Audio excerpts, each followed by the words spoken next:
ഇന്ന് ലോകമെമ്പാടുമുള്ള ദശലക്ഷക്കണക്കിനാളുകൾ കളിക്കുന്ന മനുഷ്യന്റെ ചിന്താശേഷിയുടെയും തന്ത്രപരമായ കഴിവുകളുടെയും പ്രതീകമായി നിലകൊള്ളുന്ന ചെസ് അഥവാ ചതുരംഗത്തിന്റെ ജനനത്തെക്കുറിച്ചുള്ള ആ കഥ പറയാം. പണ്ട് ഭാരതം വിജ്ഞാനത്തിന്റെയും കലയുടെയും കേളീരംഗമായിരുന്ന കാലത്ത് ഒരു മഹാരാജാവ് ജീവിച്ചിരുന്നു. അദ്ദേഹത്തിന്റെ മനസ്സ് എപ്പോഴും യുദ്ധതന്ത്രങ്ങളെക്കുറിച്ചും രാജ്യഭരണത്തെക്കുറിച്ചും ചിന്തിച്ചുകൊണ്ടിരുന്നു. എന്നാൽ ജനങ്ങളുടെ നന്മ യുദ്ധങ്ങളിലല്ലെന്ന് മനസ്സിലാക്കിയിരുന്ന അദ്ദേഹം യുദ്ധങ്ങൾക്കും രാജ്യങ്ങൾ വെട്ടിപ്പിടിക്കുന്നതിലും താൽപര്യം കാണിച്ചില്ല.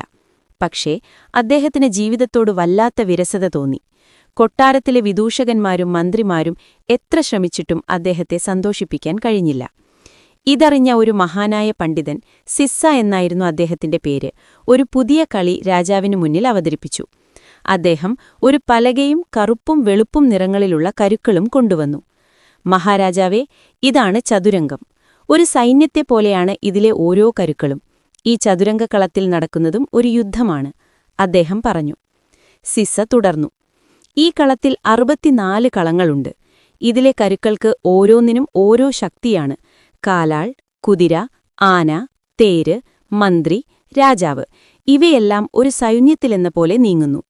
രാജാവിനെ സംരക്ഷിക്കുക എന്നതാണ് ഈ കളിയുടെ ലക്ഷ്യം. എതിരാളിയുടെ രാജാവിനെ കുടുക്കിയാൽ കളി അവസാനിക്കും. രാജാവ് ആകാംക്ഷയുടെ കളി പഠിച്ചു. ഓരോ നീക്കത്തിലും യുദ്ധക്കളത്തിലെ തന്ത്രങ്ങളെ അദ്ദേഹം ഓർത്തു. കാലാൾ പതിയെ നീങ്ങുമ്പോൾ സൈന്യത്തിലെ സാധാരണ ഭടന്മാരെ രാജാവ് ഓർത്തു. കുതിര ചാടുമ്പോൾ കുതിരപ്പടയുടെ വേഗതയും ശക്തിയും അദ്ദേഹത്തിന് അനുഭവപ്പെട്ടു. ആനയും തേരും സൈന്യത്തിന്റെ കരുത്തു വിളിച്ചോതി. മന്ത്രിയാകട്ടെ രാജാവിന്റെ ഏറ്റവും വിശ്വസ്തനായ ഉപദേഷ്ടാവിനെപ്പോലെ എങ്ങോട്ടും നീങ്ങാൻ കഴിവുള്ളവനായി നിലകൊണ്ടു. ദിവസങ്ങൾ കടന്നുപോയി. രാജാവിന് ചതുരംഗം കഴിക്കുന്നത് ഹരമായി.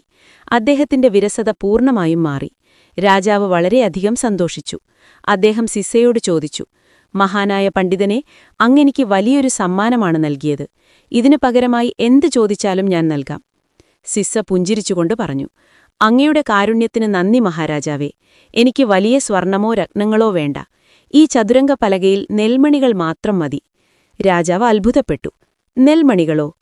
അതെ, പക്ഷേ ഒരു നിബന്ധനയുണ്ട്.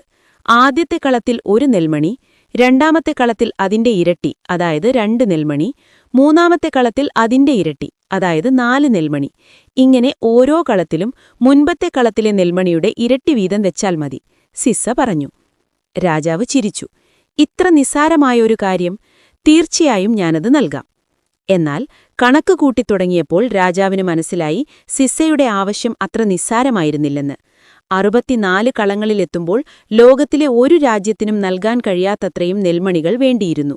അപ്പോഴാണ് ചതുരംഗത്തിന്റെ മഹത്തായ തത്വവും വളർച്ചയുടെ ശക്തിയും രാജാവിന് മനസ്സിലായത്.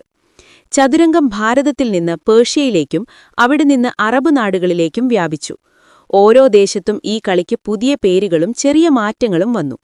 പേർഷ്യക്കാർ അതിനെ ഷത്രഞ്ച് എന്ന് വിളിച്ചു. പിന്നീട് അത് യൂറോപ്പിലേക്കും ലോകത്തിന്റെ മറ്റു ഭാഗങ്ങളിലേക്കും എത്തി. യൂറോപ്പിൽ വെച്ചാണ് രാജ്ഞിക്ക് അഥവാ മന്ത്രിക്ക് ഇന്ന് കാണുന്ന വലിയ ശക്തി ലഭിച്ചത്. ഇങ്ങനെ ഭാരതത്തിൽ പിറവിയെടുത്ത ഈ ബുദ്ധികൂർമ്മതയുടെ കളി കാലക്രമേണ ലോകമെമ്പാടും വ്യാപിക്കുകയും ചെസ് എന്ന പേരിൽ അറിയപ്പെടുകയും ചെയ്തു. കഥാകാരി